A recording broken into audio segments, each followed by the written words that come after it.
I'm Pete Klusky. I'm a Senior Manager for Mitsubishi Power Systems Europe. We're developing a very exciting project for the next generation of offshore wind turbines. I'm Andrew Donaldson. I work for SSE. I'm SSE's Offshore Engineering Manager. We will manage the build of offshore wind farms, and then most importantly, we will generate the electricity from those wind farms. My name is Pete Nellany. I'm a Project Director. I work for Technip Offshore Wind Limited. Technip Offshore Wind is a subsidiary of Technip, which is a global construction company.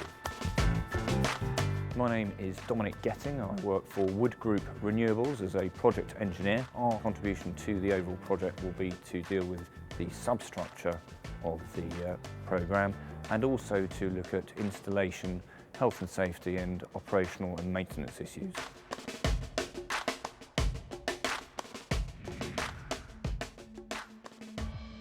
There's huge potential from the wind resource around the UK to develop very large projects, but they're in deeper water further from shore, and we need a more specific technology that's right for that application. A number of sites around the coastline offer fantastic wind speeds and relatively uninhibited issues with regard to shipping. The only limit on offshore wind is the ability of the supply chain to get the cost down to the point where it is economic for us to invest in projects. Efficiency is the key to success. Efficiency in design, efficiency in development, efficiency in deployment, efficiency in operation, and ultimately efficiency in decommissioning. If we can get the cost down, I can see no limit to the projects that are open to be built. We embarked on a journey probably 3 years ago now of setting up alliances to deliver offshore wind projects. At an early stage, as an inward investor, we talked to BIS and we understood how they could help us to bring this project, which was a mobile international investment project, to the UK. It could have gone to Germany, it could have been done in Japan, but by working with BIS at an early stage, we were able to develop a really good, exciting programme. The alliance is special because it brings together world-class organisations, large corporations that have got a lot of experience. Technip will bring to the offshore wind programme our experience in offshore contracting, including our construction business, our subsea cable installation business and the protection of those cables. Expertise in shipbuilding, manufacturing, volume manufacturing of hydraulic equipment. We're willing to put some groundwork in now at an early stage so that we can understand how we interface together and how we can build and design the best equipment. And we do start with a strong history of engineering skills on the back of the development of North Sea oil and gas in the 70s and 80s. Those skills are still there, a very highly sophisticated supply chain operation, much of it in northeast of Scotland, but also on Tyneside and elsewhere. And we want to achieve a transformation and incorporate the offshore wind sector into that and graft it onto it and draw on the skill base. Digital hydraulics began with the requirements for wave energy. Back in the 70s, we found that all the existing conventional hydraulic machines would not be powerful enough or efficient enough over a wide power range to do what we needed. And so we came up with the idea of controlling them digitally rather than with the old analog way. So we realized then that it could be used in lots of other things: road vehicles, wind, tidal stream. And it's taken a long time to get there, but I think it's really happened now. What Wood Group is going to develop for this project is a very cost-efficient substructure.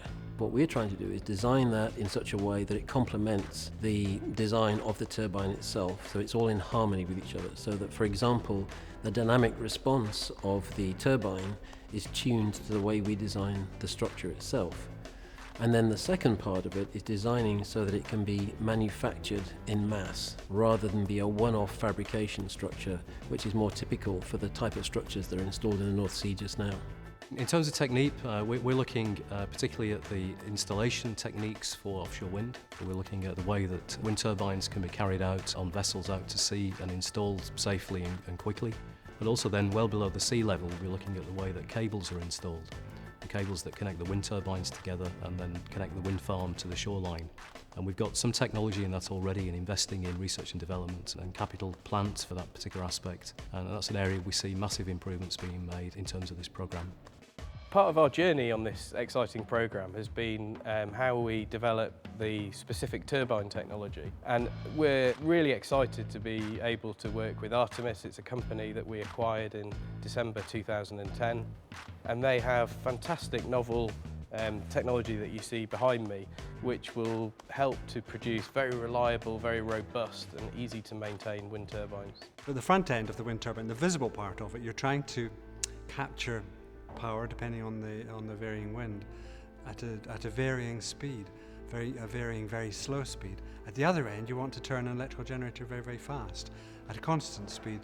We're developing a transmission that is very much bigger than any previous hydraulic transmission, very much more efficient than any previous hydraulic transmission. It's computer controllable. It's essentially an extension of technology that we've already developed for car transmissions, but now going up into the megawatt scale.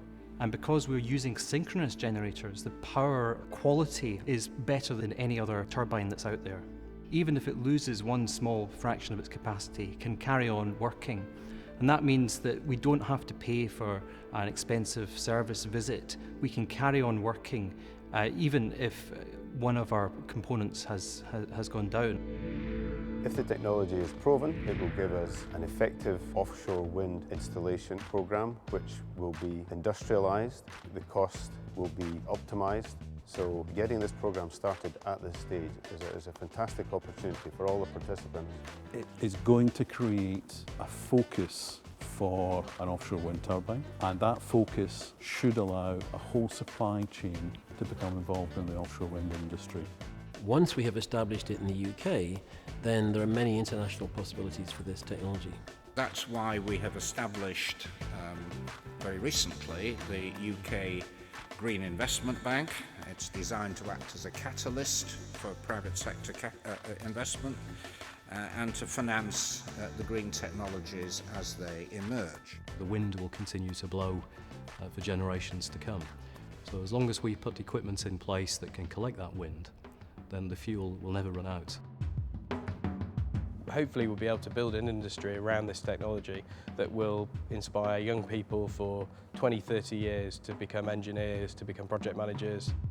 It's a way of getting as much of our energy as we can from nature, and there's nothing more exciting as an engineer than to do that. It's quite heartening for us, having done this, that we see that the recent DEC report on cost reduction in the offshore wind industry is tapped into what we've been doing. So we're really very pleased and very proud that we've created something here that, if you like, is ahead of the pack. This project is a lot bigger than I ever imagined then. Perhaps we were thinking too small at the beginning. And the more challenging the project, the more satisfaction there is when we reach the end point. We're really looking forward to seeing a Mitsubishi turbine on test at our test site in Hunterston.